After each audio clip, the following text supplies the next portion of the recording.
Hello everyone, and welcome back to another episode of Ben Talks About. I'm of course your host Ben Contreras, and if you've been following the past two videos that I did over here, you would know that the Death Note manga series is definitely one of those kind of like one humongous story that gets split up in into a bunch of different pieces, rather than being a one singular story that resolved itself when the final pages met.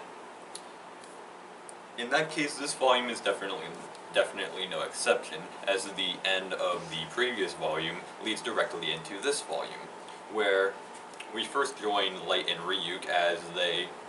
search around Light's room to find every single camera that the Japanese police set up for them,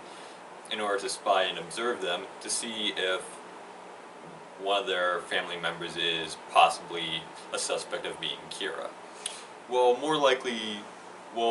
accurately, Ryuk goes along and tries to search for all the cameras. Meanwhile, Light is simply trying his best to act like a normal everyday teenager, which he manages to do so. Of course, he is unable to do any sort of work with the Death Note while he's being surveyed like this, but with the use of a miniaturized television and a bag of potato chips, he's able to manage to write down criminals' names in the Death Note while still being hidden from any of the cameras, which in turn makes him think that if criminals are dying while he's not aware of it, then that would free him from being suspected of being Kira. And while this does technically get rid of all the cameras that are in his house, L is still rather sure that one of the members of the Yagami household is, of course, the perpetrator for all these murders. And the only way to figure this out to L is to take on Kira head on. So while L is going to his college entry exams, L also participates in them, and during the ceremony, L pretty much introduces himself to Light and basically addresses flat out that he is indeed L. Now, this may seem like a stupid decision on L's case, but remember, the Death Note only works when the person's name and face is known by the writer themselves. And lucky for L, the fake name that he decided to go by during this, whenever he's out in public, happens to also be the name of a very popular Japanese pop star. And even if that is really his name, if Light were to, say, write that name over in the Death Note, then it's most likely that the pop star would die and not L himself. Not to mention the fact that ever since the previous scheme of L's possible identity being revealed to Light, it was of course a fake in order to figure out where Kira was. So Light is kind of stuck between a wall and an L place, which causes him to go almost completely insane. As a matter of fact, you look at the pages right here, and he almost acts like an entirely different character. And he never makes any of these expressions ever again in the series, as far as I'm aware. So, yeah, Light decides to simply go with this, and tries to get as close to L as he possibly can, to the point where he might actually be able to trust him, and will get any sort of information that he needs, including the possibility of finding his real name, so he can eventually, delete him from any sort of trouble, I guess you could say. Now, this is pretty much what the second half of the volume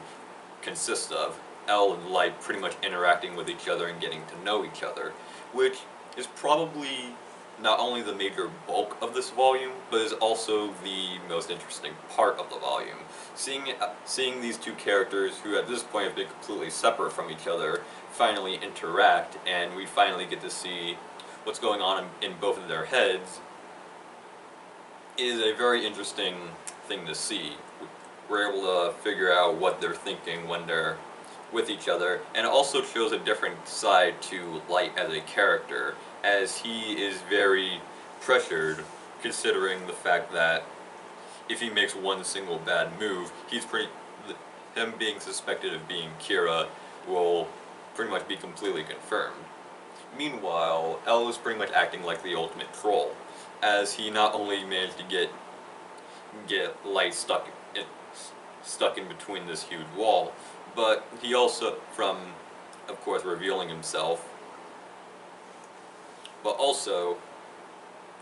he begins to also, test Light, I guess you could say, to try and find anything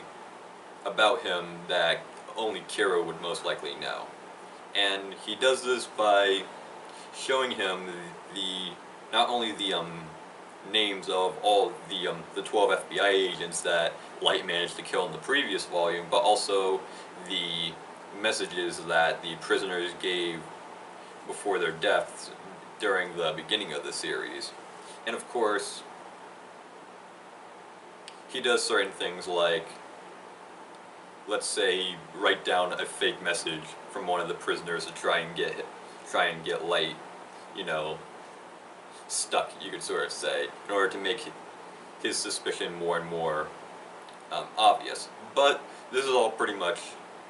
taken away when the third half of the volume begins to start, which begins with Light Yagami's father, who's also part of the FBI, who suddenly starts to have a heart attack. And while they're at the hospital, Light's father does confirm to Light that this person is indeed L himself, and he also talks about how, despite the fact that Light promised him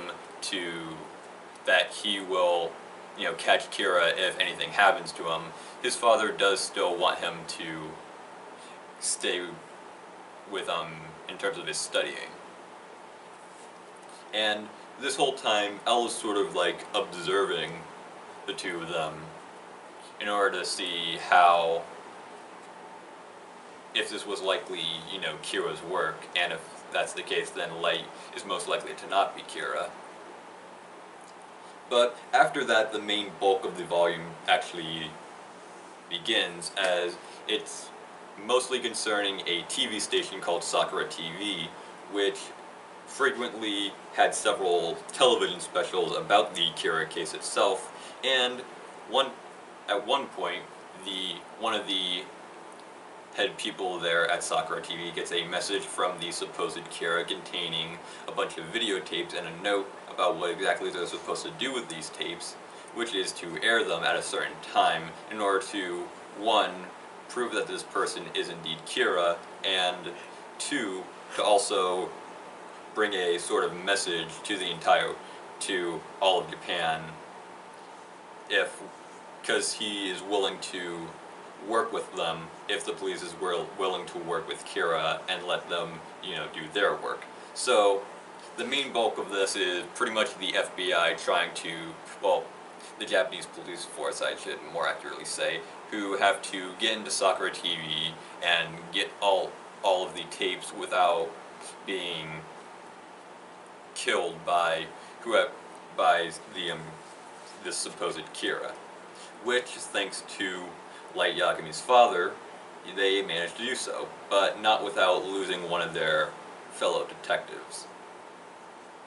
But afterwards, L, after observing the tapes, figures out that if Japan is unwilling to work with Kira, he or the main head of the Japanese police force has to either die, or L has to die and reveal himself on Sakura TV. Which, of course, Japan says no, and as a result of this, L, for the rest of the manga, pretty much discusses what he's going to do now, because he does indeed plan on appearing on TV, but there's still the fact that, you know, he pretty much looks nothing like a traditional detective, so how is he going to prove that he is indeed L. Meanwhile, Light, who is also watching this broadcast at this point, suspects that this person is of course either a fake Kira or a second Kira, which is good for him because whoever this person is clearly a worshipper, you could say, of Kira, and is willing to possibly do anything for them. So Light takes advantage of this and decides that if they ever meet each other, Light is going to use this second Kira to not only clear himself of possibly being, this killer, and also can use this person to eliminate L. And the final part of the volume pretty much ends with us seeing a small glimpse of who the second Kira is, and if you're staring at the background behind me, you can figure out who that person looks like. So, like Volume 2, Volume 3 sort of does suffer from a bit of the same problem as Volume 2, as it's sort of like cluttered and overcompensating for being a rather larger story than it I feel like needs to be, because there's several different events happening all at once. But unlike Volume 2, this one definitely has a few more interesting events happening, from the rather iconic scene of L actually revealing himself to Light, to the main bulk of the manga of Light and L actually interacting with each other. And speaking of which, that kind of makes me confused as to why they put a picture of Ryuk on the front of the cover, considering the fact that he really didn't do much of anything in this volume, or in the rest of the series for that matter, if you kind of think about it. So, not quite sure about the art direction there. But anyway, other scenes like the entire break into Sakura TV to get the tapes, that scene was actually pretty cool. The reveal of there possibly being another person with Kira's powers is an interesting concept, and these two geniuses battling it out in a battle of intelligence, you could say, of both of them trying to figure out who is who. It's definitely the most interesting part of the volume, and with that in mind, I really do recommend you get this. Although if you are interested in the Death Note series at all, you've probably already invested your money into this. So, with all that in mind, I really hope you enjoyed me talking about this volume with you all. I enjoyed talking about it with all of you, and I will see you next time with Death Note Volume 4. Until then, I'm Ben Contreras, and bye.